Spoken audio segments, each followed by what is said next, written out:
Je suis Dr Boyana Coulibaly, je suis chercheur sur la région des Grands Lacs et je vais animer aujourd'hui ce space avec de grandes figures politiques et intellectuelles, en tout cas politiques et intellectuelles pour Maître Moïse Nyalugabo et figure intellectuelle et académique Dr Alex Mouka. Donc je vais présenter un petit peu dans quelques secondes ou minutes.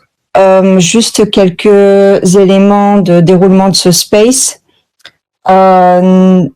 puisque c'est un space qui n'est pas un débat, mais plutôt un space où on va essayer de donner un maximum de faits sur le contexte actuel. Donc l'idée, c'est de présenter la situation de ce qui se passe au Sud Kivu avec une vision globale ou contextuelle qui nous permettra de comprendre aussi d'essayer de comprendre les enjeux, en tout cas, de ce qui se déroule au Sud Kivu actuellement. Le sud du Corée, donc entre la frontière de ces deux pays qui sont toujours en confrontation, presque une guerre froide entre les deux pays depuis la Deuxième Guerre mondiale. Et l'Ukraine, où se trouve la bataille entre l'Europe et la Russie. En tout cas, après ces deux régions, c'est vraiment le haut plateau de Minembwe, où il y a un déploiement disproportionné de l'armée, soit de l'armée congolaise, de l'armée burundaise et les coalitions des milices Wazalendo et les FDLR. Le blocus qui est là aujourd'hui, l'armée burundaise encercle le Minembwe. Ils sont sur le point zéro, ils sont à Kipupu, ils sont à Mikalati, ils sont à Bijombo, ils sont à Kigazura, mais ils sont aussi vers Kichula, donc c'est derrière Ugezi, mais ils sont aussi vers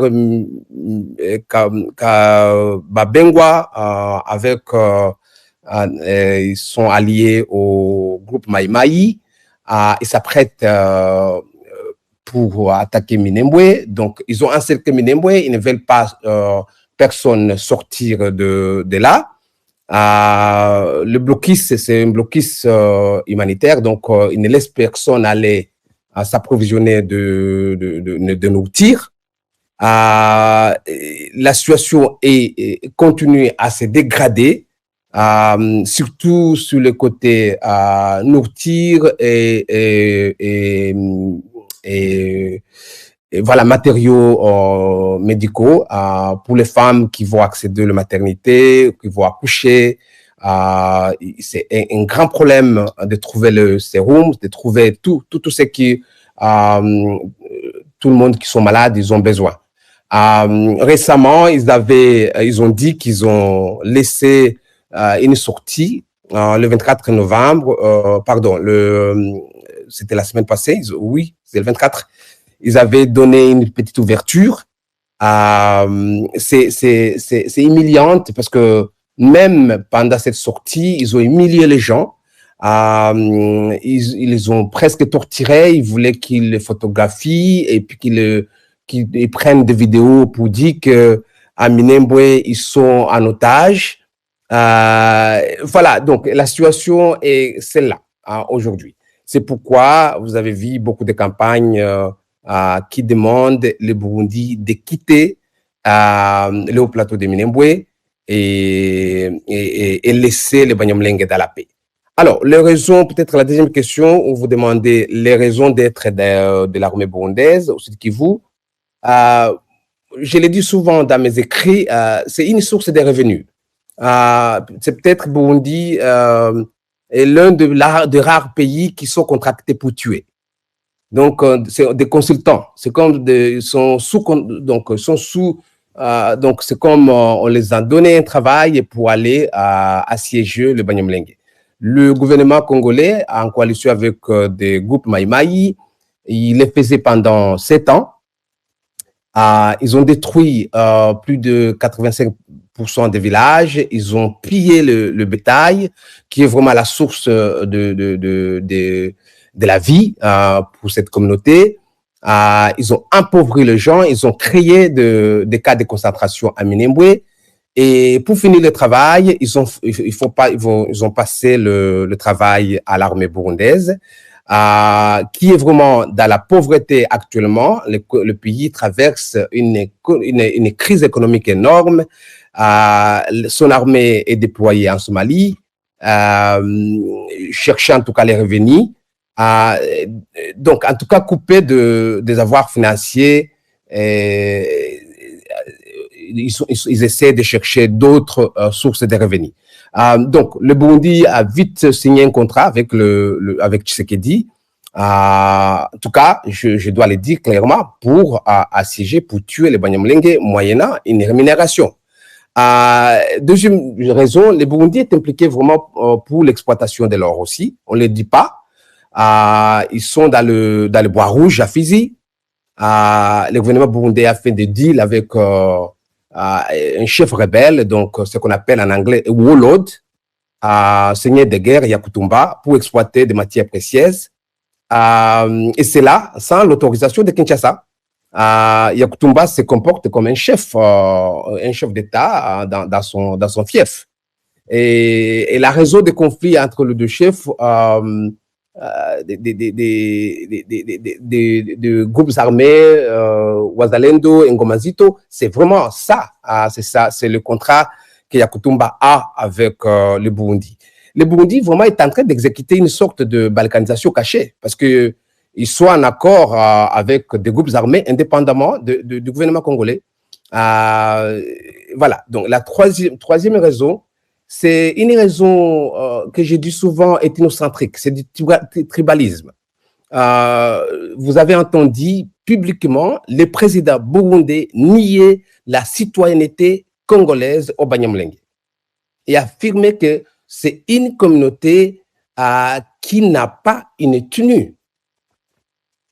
Ça doit vraiment, les gens doivent penser là-dessus énormément. Donc, ça montre, c'est une preuve qui montre l'intention génocidaire du gouvernement burundais. Le président, le chef de l'État, lui-même, il sélectionne un groupe parmi 250 groupes ethniques au Congo pour les nier l'ethnicité. Et dit qu'ils n'ont jamais un problème de persécution et que leur persécution commence en 1996. Ça, il ne peut pas dire qu'on les traite de génocidaires dans une façon arbitraire. Ça dit beaucoup. C'est le chef de l'État qui le dit lui-même. Alors, ils n'ont pas détenu parce qu'ils n'ont pas un chef coutumier. Moi, je me demande si les Hutus au Burundi, ils ont un chef coutumier. Et s'ils n'ont pas un chef coutumier, donc ils n'ont pas une ethnie. Le Hutu n'est pas une ethnie. C'est ça. Alors, donc, il épouse en tout cas exactement la logique de leurs collègues Agathon Rwasa, de l'FNL, qui a toujours géré, qui veut éliminer les Tutsis dans la région. Donc, l'armée burundaise se dit vraiment combattre ce qu'ils jugent comme l'expansion potentielle des dominances Tutsi dans la région. Donc, ils trouvent le Banyamulenge que sans aucune information de renseignement, ils sont des criminels juste par leur identité. C'est des gens qui deviendront des menaces sur le Burundi parce qu'ils sont Tutsis. Et nous devons aussi rappeler ici qu'ils ont leur milice qui avait attaqué le village de Kaololo en 2009, répétant les mêmes slogans de Gatumba en 2004. Là, ils vont se dire que bon, l'FNL en 2004, c'est pas nous, les SNDD, c'est pas nous, FDD. Mais le groupe Imbonerakure qui attaquait Kaololo en 2009, ils citaient le même slogan de tuer et détruire un groupe parce qu'ils sont Tutsis. C'est le même discours qu'a utilisé le groupe burundais de Retabara en 2017, en 2021, en s'attaquant systématiquement au village Banyamulenge, à leur bétail, à leurs chats, à leurs structures sociales de base. Il y a plus de de Mikutano, il n'y a plus de mariages entre donc il n'y a plus de voyages entre le village. Il n'y a plus de relations entre Minembwe et Bibokoboko, il n'y a pas une relation entre Lurambo et Bibokoboko. Il n'y a pas de contact entre Kamombo et Minembwe. Ils ont coupé, donc ils ont fait c'est pas seulement les blocus, c'est des ceintures, une ceinture qui vraiment bloque l'entrée des hauts plateaux, mais des ceintures qui bloquent aussi les villages. Et il faut aussi rappeler qu'à cette période, les M23 n'existaient pas. Quand ils se disent que, écoute, nous ne voulons pas que les Truguanéos vont éventuellement s'allier à M23 ou bien collaborer, mais ça fait longtemps qu'ils sont en train d'opérer des activités génocidaires contre le Banyamulenge sans qu'il y avait le M23. Et ils sont en train d'attaquer les Banyamulenge parce qu'ils sont outils. Alors, peut-être pour ne pas tarder, peut-être honorable est déjà là, si je peux bouger sur la réponse, surtout sur la lettre du général Gaspard Baratuza. Ça, c'est la lettre, on dirait que ça sort des milices, je peux dire d'un groupe armé. Ce n'est pas une lettre digne d'un État. Ou bien on l'a écrit pour lui, ou bien ce n'est pas le porte-parole d'un gouvernement, ou bien de l'armée burundaise. Donc, il y a une semaine, le général Baratuza, si les ondes de la BBC, il affirme qu'ils ont bloqué toute sortie et entrée à Minembwe. Mais il a changé la vie. Mais il dit qu'ils ne sont pas à Minembwe. Ils ont fermé la sortie et l'entrée. Moi, je me demande, mais est-ce qu'il connaît au moins la carte du Congo, la carte de l'Est du Congo? S'ils sont des consultants militaires pour aller tuer, il faut faire le minimum d'étudier plus ou moins la géographie du côté. Il faut savoir le milieu. Pour lui, où se trouve le point zéro? Il a reconnu que son armée, ses bataillons sont au point zéro, où ils sont en train de faire la sélection de qui entre, de qui sort. Alors, le point zéro, c'est au-dessus de Kalingi, c'est au-dessus de Bidegu. S'il dit qu'ils ne sont pas à Minembwe, mais ils encerclent Minembwe. Et point zéro, c'est à Minembwe. C'est dans le périphérie de Minembwe. Et on dirait, si je peux vraiment prendre un peu la géographie, de Bujumbura, par exemple. On dirait que celui-là est à Moussaga, donc il n'est pas à Bujumbura. Ou s'il est vraiment, je ne sais pas, à Kamenge, donc il n'est pas à Bujumbura. Donc l'entrée de Bujumbura. Donc c'est inconcevable de ce qu'il est en train de dire. Et non seulement ça, l'armée burundaise était à Minembwe depuis 2022. Au centre, s'il veut dire qu'ils ne sont pas au centre, c'est autre chose, au centre de Minembwe, mais ils sont à Minembwe. Et une chose je ne comprends pas, en fait, il ne connaît pas que Minembwe, c'est vraiment le symbole politique du milieu ancestral des Banyamulenge. Minembwe, c'est le capital, mais si les Banyamulenge demandent à l'armée burundaise de quitter, on ne les demande pas de quitter seulement Minembwe. On les demande de quitter partout. Partout où ils sont entrés, ils ont imposé le blocus. Donc, c'est peut-être la traduction qu'il faut faire à Gaspard Baratuza. Donc, c'est pas dit que si tu quittes une chambre, donc tu ne quittes pas la maison. Minembwe, c'est une chambre, mais on te demande de quitter toute la maison. Donc, il a des contradictions parce que lui-même dit qu'il bloque Minembwe, mais il dit qu'il n'est pas Minembwe. Et en fait, le Banyamulenge vous accuse d'assiéger Minembwe pour affamer toute la population, les tuer. C'est que exactement vous reconnaissez, Monsieur le général Baratuza. Et vous dites que Truguanéo dans votre lettre, que prend la population civile comme bouclier humain. Ça, c'est comme l'expression ou bien les proverbes qu'on dit la personne qui a plus l'amour de l'enfant de quelqu'un, il veut manger cet enfant. Vous pensez franchement que vous avez pitié des Banyamulenge plus que les Twirwaneho qui les ont protégés pendant 8 ans. Et vous dites que ils ont tenu la population bouclier humain et quand ils vous attaquent, vous, que vous voulez dire en fait? Porte-parole, franchement, d'un gouvernement ségrégationniste. Les populations civiles Banyamulenge accompagnaient-elles vraiment Twirwaneho pour vous attaquer?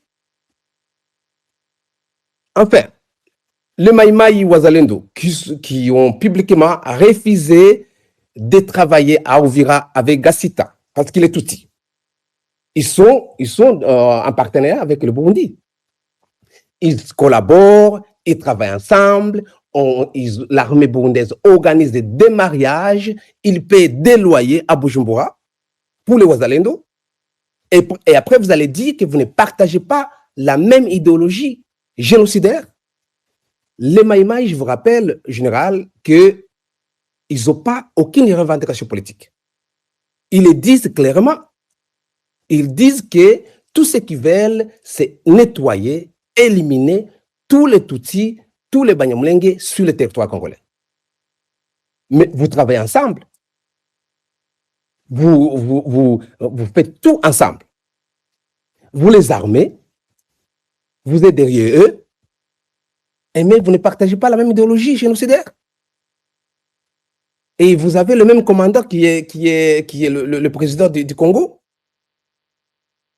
Je vais m'arrêter là-bas. Peut-être que honorable, il est déjà là, honorable Moïse, il va donner plus un contexte. Mais je voulais en tout cas, avant qu'on continue, finir avec la lettre que le porte-parole il a fait pour accuser le Banyamulenge faussement.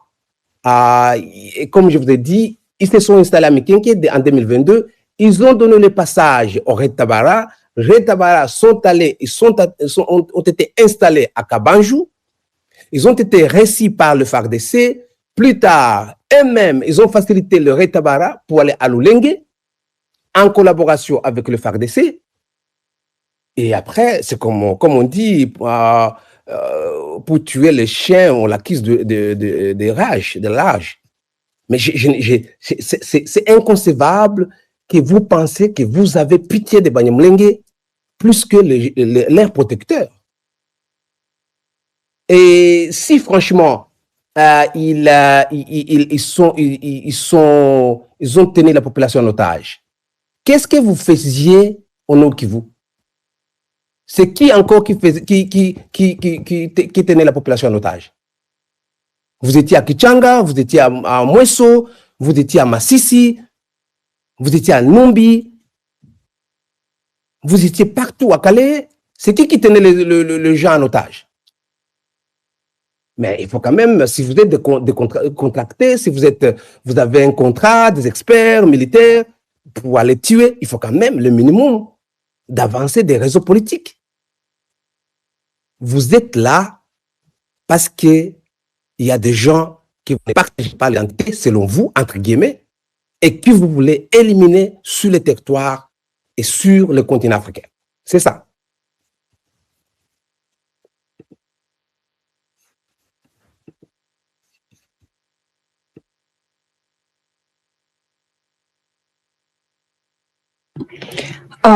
Est-ce que vous m'entendez? Oui. Ok, maître Moïse Nyalugabo, honorable, est-ce que vous pouvez nous donner un petit peu la situation actuelle et puis peut-être un petit peu de contexte? Merci beaucoup d'être là. Madame, je vous remercie beaucoup pour la parole et pour cet espace que vous nous donnez afin de discuter avec vous et les autres la situation des hauts plateaux de Minembwe. Vous avez bien fait de nous donner l'occasion de vous briefer. Avant d'avoir un bon débat, il faut une bonne compréhension du contexte. Je vais vous donner ce contexte en 10 petits points. et on va passer aux questions. Le premier point, madame, c'est que la crise actuelle qui s'écoule au plateau, sans rentrer dans une histoire lointaine, part de 2017, au mois d'avril et mai. Les groupes armés de 3 communautés voisines, les Babembe, les Bafulero et les Banyindu, se sont coalisés, ils se sont ligués et ils ont décidé d'attaquer nos villages, de les brûler et de rasier nos vaches au motif de chasser les Banyamulenge du pays et les renvoyer d'où ils seraient venus, il me semble, en Égypte ou en Éthiopie et en passant par le Rwanda. La deuxième chose, c'est qu'à chaque attaque, les jeunes Banyamulenge s'organisaient pour défendre leur village, leurs parents et leurs biens. Tout se faisait en présence ou sous le regard complaisant, que dis-je, complice des FARDC. Nous avons saisi toutes les autorités, demandé le secours, la protection de l'État, sans succès, le silence. Troisième chose, face à ce silence, les jeunes Banyamulenge ont commencé à s'organiser pour s'entraider, se venir en aide pour contrer le mal. Ils venaient de tous les villages environnants afin de défendre celui qui était attaqué. C'est ainsi qu'est né Twirwaneho, pour dire « défendons-nous, prenons-nous en charge, parce que l'État nous avait abandonnés ». Le quatrième point, pendant que ces forces négatives, les Maïmaï, commençaient à être contenues par les jeunes Banyamulenge, c'est là que va intervenir le phénomène Red Tabara, qui sont arrivés Maïmaï dans les hauts plateaux. Ici, je vais faire 2 affirmations qui sont des vérités irréfutables. La première vérité, c'est que les Banyamulenge comme peuple, mais aussi Twirwaneho comme organisation ou mouvement d'autodéfense civile, n'ont jamais eu une alliance avec Red Tabara. Jamais. Ni à leur arrivée, ni longtemps après, ni aujourd'hui. Je mets au défi quiconque de prouver le contraire. Ni le gouvernement burundais, ni le gouvernement congolais, moins encore les Maïmaï qui en parlent juste dans leur communication comme pour calmer leur conscience. La deuxième vérité, c'est que les Red Tabara ont participé et contribué de manière significative et même déterminante à la destruction de nos villages et le razzia de nos vaches, par la puissance de feu qu'ils ont prêtée aux Maïmaï qui n'avaient pas. La cinquième chose, dans ces entrefaites-là, l'armée burundaise est arrivée en RDC. À notre grande surprise, elle va s'allier au même Maïmaï qui était avec le Red Tabara. Et plus curieux encore, contre les Banyamulenge. C'est comme si nous n'avons pas de chance. Ceux-ci nous tuent et leurs ennemis, qui auraient dû par principe être nos amis parce que nous on n'est pas amis à leurs ennemis, non, eux aussi deviennent nos ennemis. Contre nature. Ils s'allient au Maïmaï. Comme pour dire que les Red Tabara n'ont pas bien fait le boulot, eux, les FDNB, elles vont achever le travail. Ils ont financé les Wazalendo. Les militaires burundais ou l'armée, disons le gouvernement burundais, a distribué des armes, y compris des armes lourdes, des munitions, par camion, par bateau, directement de Bujumbura sur Baraka et environ. Madame, nous avons des preuves. Que le Burundais le sache. Que le régime burundais le sache. Nous avons des preuves. Nous avons des témoignages. Nous avons des images. Des bénéficiaires et beaucoup d'autres. La sixième chose. Toutes les fois que nous avons saisi les autorités burundaises, parce que nous en avons parlé, nous les avons vus, nous sommes allés au Burundi plusieurs fois, et elles ont nié catégoriquement. Et nous ont toujours affirmé qu'elles n'ont aucun problème avec nous, qu'elles ne vont jamais tirer sur les Banyamulenge. Elles nous rassuraient et nous remerciaient même de ne nous être jamais alliés à leurs ennemis. Malheureusement, même avant que l'armée burundaise n'attaque Twirwaneho et nos villages directement, ils distribuaient des armes aux Wazalendo qui les utilisaient le lendemain pour nous tuer. Alors, de qui se moquait-on? La septième chose. Le mensonge, l'hypocrisie et la duplicité ne pouvant pas durer longtemps, l'armée burundaise s'est vue obligée de s'afficher avec les Wazalendo, avec les FARDC et même les FDLR, à toutes les positions et dans toutes les attaques contre Twirwaneho.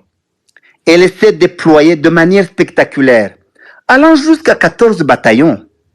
Madame, les Burundais, le régime burundais, ce que je dis vrai, ce que j'affirme là, ils savent que c'est la vérité. Et je ne suis pas le seul à le savoir. Plus de 10 000 militaires, occupant plus de 70 villages et collines en termes de position. Ces militaires ont creusé des trous de fusiliers comme ceux du temps de la guerre mondiale, à se demander contre quel ennemi. Le huitième point, au cours de ce déploiement, l'armée burundaise particulièrement, et dans certains endroits, toute la coalition du mal, qui sont les FDNB, les FARDC, les Wazalendo et les FDLR, ont occupé des positions stratégiques. Docteur Alex l'a dit, qui servaient d'issue, les voies de sortie des Minembwe. Il a cité Point Zéro, Mikalati, Kigazura, j'ajoute Marunde, Nyabibouye, Kabanju et Rugezi, faisant un cercle complet et fermé sur Minembwe. Ils ont effectivement fermé.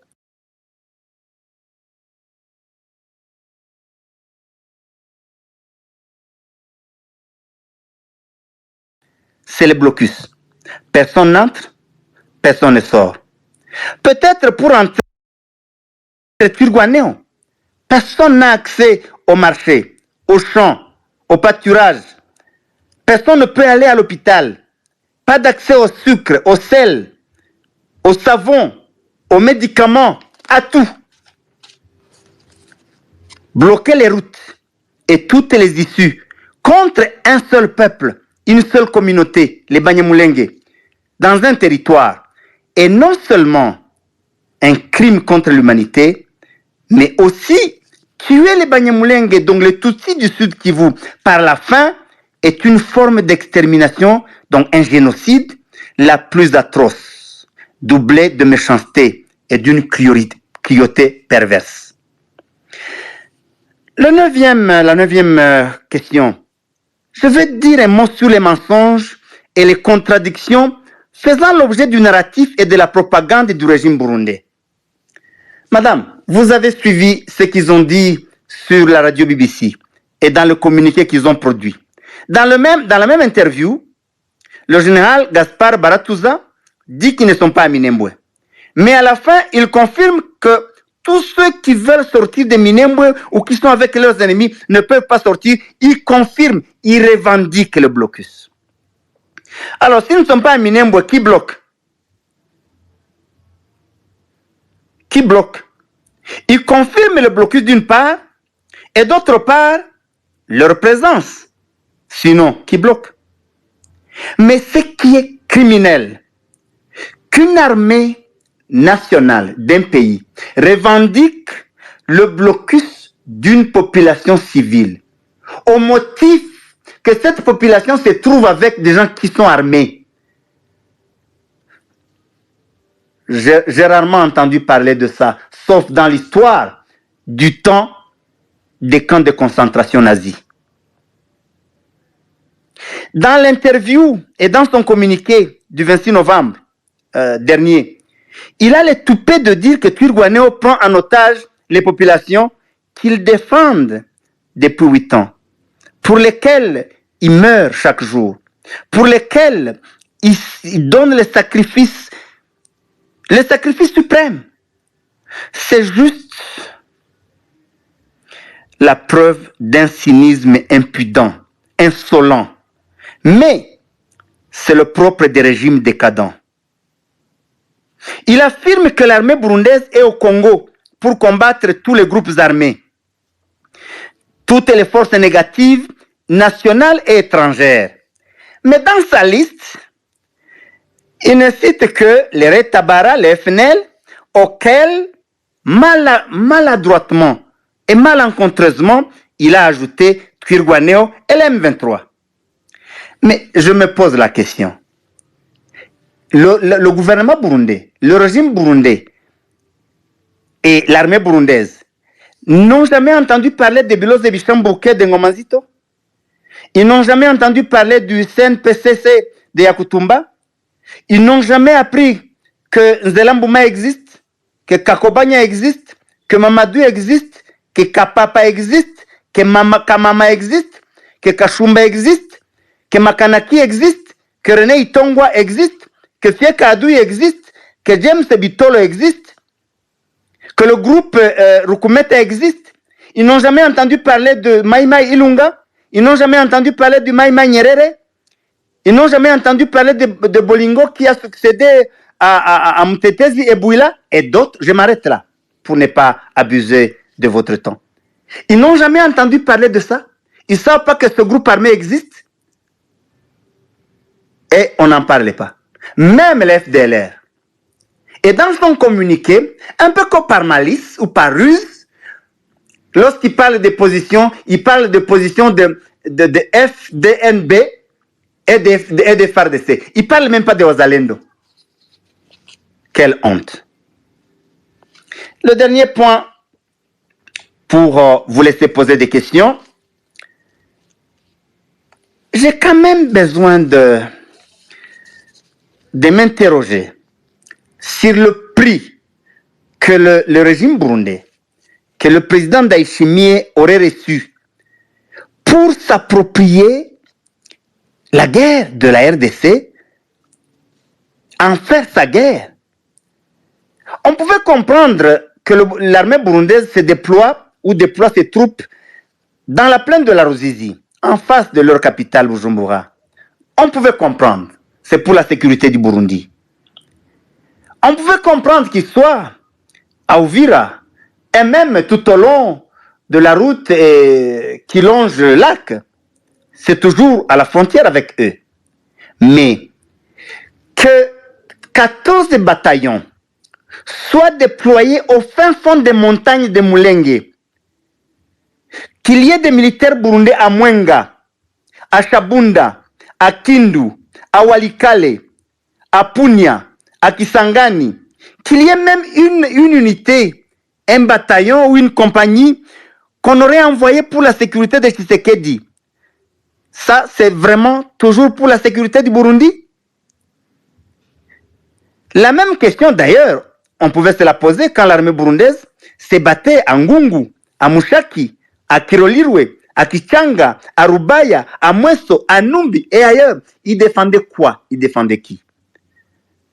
Je voulais simplement dire, si vous avez un contact avec le régime burundais, et s'il y a un de leurs représentants ici, je voulais vous donner un message. L'absence de la cause, ou la cause mal définie, est la raison pour laquelle l'armée burundaise a perdu à plate couture la guerre au Nord Kivu. Et je peux vous rassurer, ils vont la perdre aussi au Sud. Parce qu'ils n'ont pas de cause. Continuez à tuer, ils vont tuer. Par la faim, par les armes, ils vont même attaquer Minembwe. Ils vont attaquer les autres villages. Mais ils ne vaincront pas. Parce que il y en a parmi eux qui ne savent même pas pourquoi ils se battent. Mais je vais terminer en disant ceci, madame. On ne peut pas s'approprier une guerre d'autrui, celle de Tshisekedi, quel que soit le prix, même par sous-traitance, et penser qu'on ne va pas en assumer les conséquences. Dites au Burundi, pas la population burundaise, pas les Burundaises et les Burundais, non. Le régime de M. Ndayishimiye et de Baratuza et consorts. Dites-leur qu'ils en assumeront les conséquences. Et je pense que vu la gravité des crimes qu'ils commettent au Congo, chez les Banyamulenge, dans ces montagnes et ailleurs, les conséquences seront autant amères. Je pense qu'il est temps. Il n'est pas tard. Ils peuvent retirer leurs troupes, nous laisser tranquilles. Si même il doit y avoir une guerre, c'est entre nous les Congolais. Et s'ils veulent se mêler, ils en paieront le prix. Parce qu'ils paieront le prix des actes qu'ils posent, mais aussi ils porteront la responsabilité de tous les actes, de tous les crimes que commettent leurs alliés. Aujourd'hui, tout ce que font les criminels Ouazalendo, tout ce que font les FARDC, la grande responsabilité incombe à l'armée burundaise parce qu'elle est plus nombreuse que les FARDC dans ces montagnes-là. Qui peut comprendre ça? Merci, madame. Je me mets à votre disposition pour les questions. Merci beaucoup, honorable. Je vais justement poser une question à Dr Mbouka et puis après, je reviens vers vous. En fait, il y a des accusations que le Burundi commet justement un génocide. Maître, est-ce que vous pouvez juste couper votre micro si ça ne vous dérange pas? Après, vous pourrez. Merci beaucoup. Donc, oui, il y a des accusations que le Burundi commet un génocide au Congo. Est-ce que vous avez des preuves, docteur Alex Mbouka? Est-ce que vous pouvez nous parler de choses concrètes, en plus de ce que vous avez déjà cité? Merci beaucoup aussi, honorable Moïse. C'est pertinent, l'analyse que vous venez de faire. Alors, les preuves. Il y a beaucoup de preuves. On a beaucoup cité certaines de ces preuves. Déjà, il faut voir un peu l'historique du parti CNDD-FDD, qui, dans sa formation, il a trouvé, je l'ai dit d'ailleurs aujourd'hui dans un article, il a trouvé intérêt favorable au Zaïre, et puis il est souhaité bienvenu par le gouvernement provincial à Bukavu. J'ai donné un exemple qui beaucoup de gens ne connaissent pas. Le gouvernement provincial qui a donné 7 jours aux Banyamulenge de quitter le territoire du Congo. Ironiquement, ils ont souhaité le bienvenu Léonard Nyangoma, qui était à la tête de CNDD-FDD, et ils l'ont amené, le gouverneur Thiembo Almona a amené Léonard Nyangoma à Minembwe pour l'introduire au Banyamulenge, qui s'apprête de partir, que Léonard Nyangoma était le représentant du haut-commissaire pour les réfugiés, qui doit les faciliter pour leur départ et quitter le Congo. Vous voyez un peu les liens. Donc, ça, c'est un gouverneur qui donne 7 jours au Banyamulenge de quitter le pays. Il introduit un chef rebelle du Burundi qui est au Congo, ça faisait peut-être 3-4 mois. Lui, il devient automatiquement congolais. Il est souhaité le bienvenu. Il est introduit au Banyamulenge qui font plus de 400 ans, 300-400 ans au Congo, comme 2 étrangers qui doivent partir. Et à part ça, le CNDD-FDD a opéré beaucoup de tueries à l'est du Congo, de lynchage, des tueries ciblées, en tout cas qui va vraiment avec leur fondation et leur idéologie ethnique. Et plus tard, quand Laurent Désiré Kabila est venu au pouvoir, ils ont perdu un peu le base à l'est du Congo, ils sont partis vers le Katanga. Et à Katanga, c'est eux, ils ont vraiment joué un rôle important dans le déracinement complet de Banyamulenge qui vivaient dans le milieu des Viura, à Moba. Ça, c'est vraiment un peu inaperçu de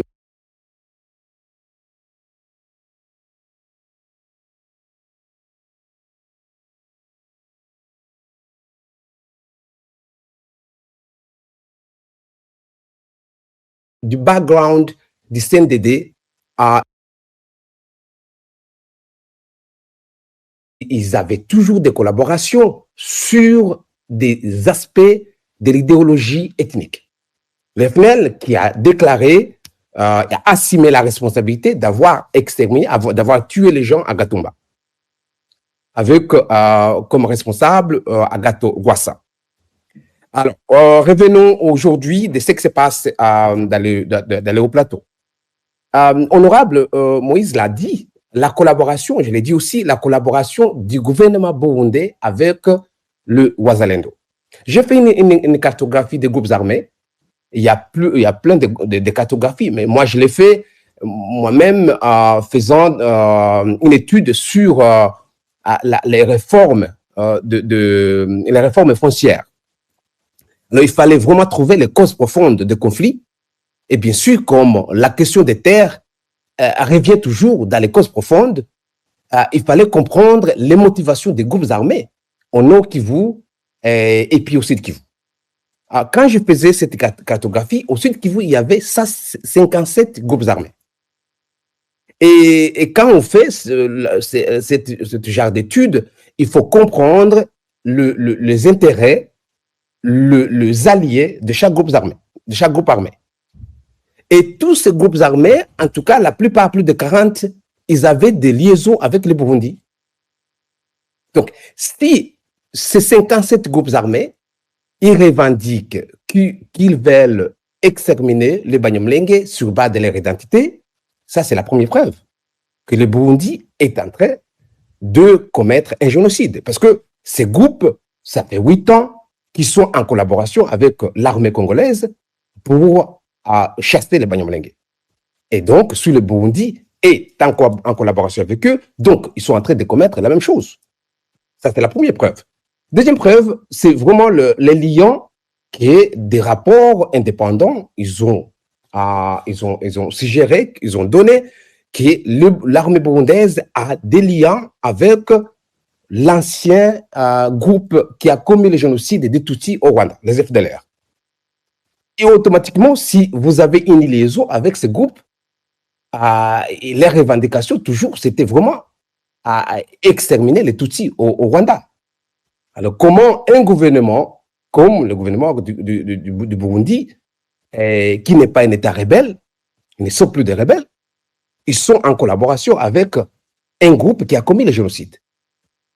Ça, c'est deuxième.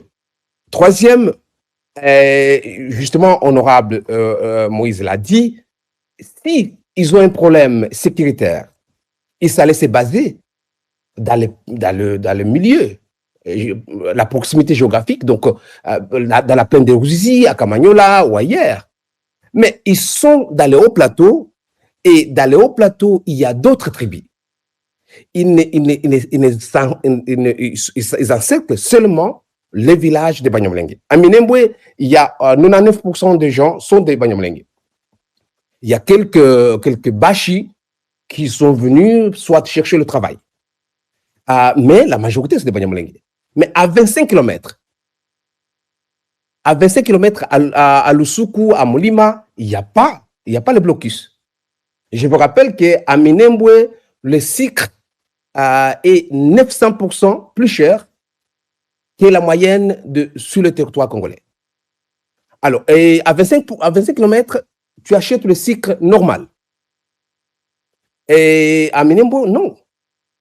Pourquoi l'armée burundaise n'encercle pas Molima? Il n'y a pas de rebelles, comme justement Honorable vient de le dire.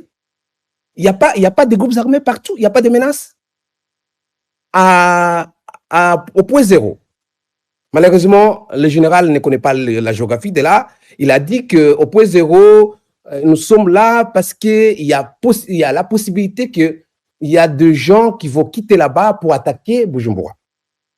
C'est, comme on dit en anglais, c'est insane. Donc, pour quitter point zéro, il faut passer par Kangouli, il faut passer par Kilumbi, il faut passer par Kabembwe, il faut passer par Nundu, il faut avoir l'armée sophistiquée pour traverser le lac Tanganyika, qui est le deuxième plus long du monde, et plus profond lac du monde. Alors, il faut traverser vers Lumongue, il faut aller le long du lac pour aller à Bujumbura. Donc, il ne comprend pas même la stratégie militaire. Donc, ce n'était pas ça le sujet. Pourquoi ils n'encerclent pas d'autres villages? Le village de Banyundu, le village de Bafleur, ils sont dans les périphéries, ils sont partout. Au point zéro, c'est vraiment à 5 km de Kangouli. Kangouli, les gens vivent dans la paix. Mais depuis point zéro, Goustankuku, Mikenge, les gens sont encerclés. Et c'est des gens qui sont seulement les Banyamulenge. Et il n'a même pas vraiment, vraiment la malignité politique. Même dans son communiqué, il cite des groupes qui par préjugés ou stéréotypes, qui trouvent que c'est des gens qui doivent être des ennemis, parce qu'ils sont tous-ci. Alors, l'autre raison, l'autre preuve, c'est le fait qu'ils utilisent des moyens de guerre interdits par la loi internationale. Donc, des attaques indiscriminées, des violences contre les femmes et les enfants, la mise en famine. Donc, je parlais d'ailleurs dans mes analyses qu'il y a Joseph Staline qui a encerclé les Ukrainiens dans les années 1930 et 1932 et il a tué au moins 4 millions. En tout cas, la prochaine personne que je connais aujourd'hui, c'est Ndayishimiye qui fait la même chose. Ça, lui-même, le porte-parole, il a accepté qu'ils encerclent Minembwe. Ils enfament Minembwe, ne peut pas laisser les gens aller chercher la nourriture. Donc, ils utilisent des moyens interdits par la loi internationale. Et je vous ai parlé aujourd'hui je peux le répéter, mais le fait que le président du Burundi, il cible, parce que je vois certains politiciens ici congolais qui doivent aussi le comprendre, si un président étranger, il cite une ethnie, il n'a pas cité les Bayeke, il n'a pas cité les Baluba, il n'a pas cité les Bayombe, il n'a pas cité aucune autre tribu. Il a cité juste seulement les Banyamulenge qui ne sont pas une ethnie, qui n'ont pas aucun problème au Congo. Sans savoir même la sociologie du pays, il a cité aussi les Barundi, que le Barundi ne réclame rien. Ils sont dans la paix. Mais c'est vraiment la fierté dans l'ignorance.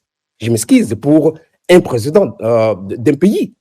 À quelques kilomètres de chez lui, il y a les Barundi qui vivent vraiment la persécution énorme. Chaque chef coutumier de Barundi, on les tue. Mais il a dit non, les Barundi, ils vivent dans la paix, les Banyamulenge se plaignent, ils ne sont pas inténus. Mais président Ndayishimiye, est-ce que tu es un anthropologue? Et pourquoi tu te mêles dans une affaire communautaire? Tu as un problème bilatéral, tu as des relations bilatérales avec un gouvernement à Kinshasa, à 2000 km. C'est pas à vous d'aller questionner l'identité des Banyamulenge. Le fait qu'il trempe dans la contestation de l'identité ethnique d'un groupe déjà persécuté par la même raison, donc il est dans l'idéologie génocidaire. Et le fait qu'il cite que le fait qu'ils n'ont pas un chef coutumier, en fait, c'est une décolonisation mentale, parce que les Banyamulenge ont été persécutés par les autorités coloniales, ils ont supprimé leur chefferie, et voilà, lui, le président, il célèbre de ça. Il salue aux autorités coloniales. C'est quelle Afrique que nous sommes en train de construire? Un président d'un pays africain, il s'aligne avec une idéologie de discrimination que les colons ils exécutaient au Congo. Mais on peut aller, il y a beaucoup de raisons qui montrent que le Burundi est en train de commettre un génocide. Ils ont parlé tout souvent du Red Tabara. Ils n'ont jamais conduit aucune opération pour traquer le Red Tabara. La seule fois qu'ils sont entrés en confrontation avec les Red Tabara, ce n'était pas eux. C'est les Twigwaneos qui les ont aidés pour détruire les bastions de Red Tabara à Massango. Toutes les autres fois, c'est le gouvernement burundais qui a facilité le passage de Red Tabara. Alors aujourd'hui, ils accusent le Banyamulenge ou bien les Twigwaneos d'être en liaison avec les Red Tabara. Alors, toutes ces justifications et ces actions ciblées, et il s'aligne toujours dans l'idéologie génocidaire et surtout que lui-même, il trempe toujours dans le mythe de théorie raciste à l'époque coloniale sur les Hamites, les Bantous, une histoire que même beaucoup de Congolais, ils s'alignent dedans sans toutefois savoir que ça n'existe pas. Je le dis encore une fois, il n'y a pas une race Bantou. Bantou, c'est une classification des langues.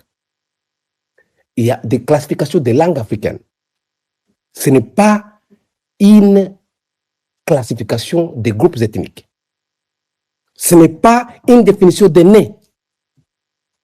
C'est vraiment des théories racistes que chaque chef de l'État d'un pays africain devrait commencer à décoloniser les théories, les rhétoriques politiques qui essayent de tirer de ces langages de conflit qui a existé depuis 60 ans et qui a conduit au génocide.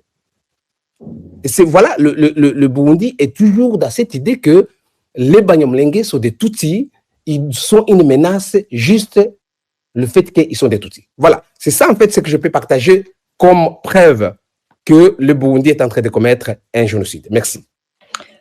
Merci beaucoup, Dr Mouka. Honorable Nyalugabo, n'hésitez pas à rebondir. J'ai 2 petites questions pour vous et vous pouvez répondre soit aux 2, soit à l'une.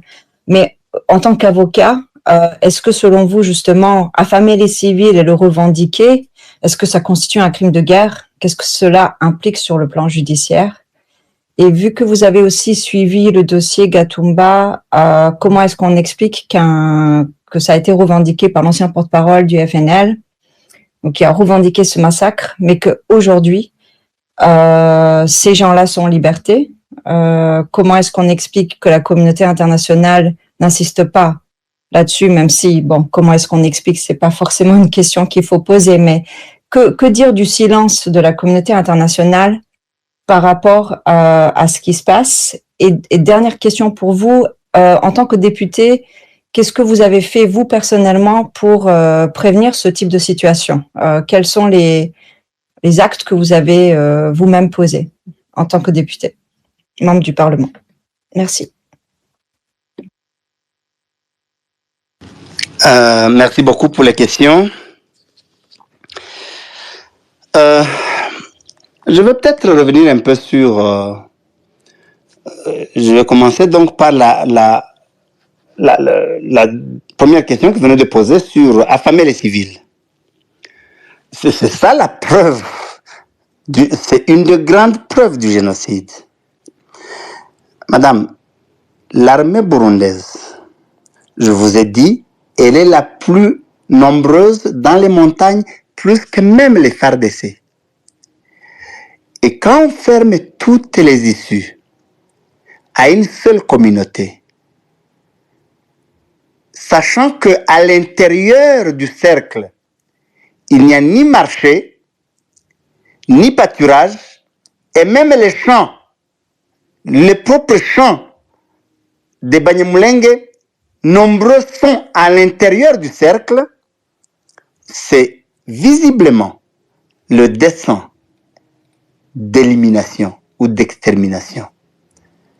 Et je vous informe qu'il y a déjà des cas de personnes qui meurent par malnutrition, par kwashiorkor, ce qu'on n'a jamais connu dans notre histoire et dans notre culture, du fait que nous avions des vaches, même lorsqu'il n'y avait pas d'autres produits, les gens pouvaient vivre du lait en attendant d'autres récoltes. Mais aujourd'hui, ayant rasié autour de 500 000, un peu plus de 500 000 têtes de bétail, et même le reste des vaches, là où elles sont, on ne peut pas y accéder, les gens commencent à mourir par malnutrition, par kwashiorkor. On n'a jamais connu ça. C'est la première fois. Et là, ceux qui ont fait le blocus, ceux qui ont revendiqué le blocus, c'est le Burundi. Et je vais vous surprendre. Je vais vous faire des révélations. Il y a quelque temps, certains d'entre nous ont rencontré les autorités burundaises. Le président de la République était dans la réunion. Il n'y a pas de mois, ils ont affirmé qu'on n'a jamais été allié au Red Tabara. C'est sorti de leur bouche. En nous félicitant, malgré la tentation, malgré l'encerclement. Et ils avaient même promis d'ouvrir les voies, ne fût-ce que pour des raisons humanitaires. Parce qu'ils peuvent faire la guerre, mais une guerre conventionnelle. Mais au lieu d'ouvrir les portes, ils ont fermé même celles qui restaient. Et le président de la République du Burundi, à Kinshasa, a rencontré certains membres de la communauté qui travaillent avec le gouvernement. Il n'y a pas 2-3 semaines, lors de la réunion du CIRGL. Il leur a dit qu'il a revendiqué aussi le blocus. Il a dit oui, on a fermé.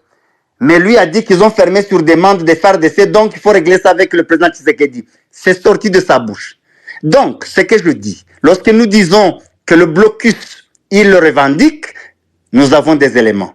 Mais aussi, quand on revendique le blocus, c'est pour tuer et tuer par la faim. C'est un génocide, c'est peut-être comme celui de l'histoire où on tuait par le gaz, je ne sais pas. Alors, en tant qu'avocat, justement, la volonté et les actes tendant à éliminer un groupe entièrement ou en partie, c'est ça la définition du génocide. Donc c'est véritablement un crime contre l'humanité. Lorsqu'on sélectionne une partie de la population pour lui faire subir ce genre de traitement, c'est un crime contre l'humanité. Et le crime contre l'humanité, vous savez comment il est puni. Donc, ça ne va pas s'arrêter là. Le Burundi, nous allons réunir les éléments. Le Burundi devra répondre en justice. Et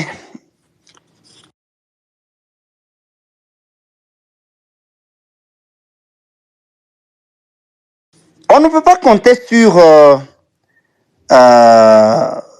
ne peut pas compter sur la 166 Banyamulenge ont été tués sur le sol burundais. Des promesses ont été faites par le gouvernement burundais, par les Nations Unies, par tout le monde ils vont nous rendre justice. Ils n'ont rien fait. J'étais membre du collectif d'avocats qui ont suivi ce dossier. C'est peut-être moi qui me suis rendu à Bujumbura plusieurs fois. Même le jour où la justice burundaise a ouvert les dossiers contre Abimana Pasteur et contre Rwassa, c'était devant moi. C'était sur base de la plainte signée par moi. On a ouvert même les dossiers. Mais aujourd'hui, Agathon Rwassa et les autres se promènent librement, en toute liberté. Ils exercent des fonctions publiques, ainsi de suite, au Parlement et ailleurs. Je comprends pourquoi M. Gaspard Baratuza peut aussi revendiquer le blocus. Il sait qu'on ne lui fera rien, parce que le régime est dans cette logique, parce que le régime burundais est dans cette idéologie. Mais même là, même pour Gatumba, ça ne va pas s'arrêter. Ceux qui ont revendiqué, parce qu'eux ont avoué, on n'a pas besoin d'enquête pour eux, ils devront répondre. C'est eux qui vont nous dire avec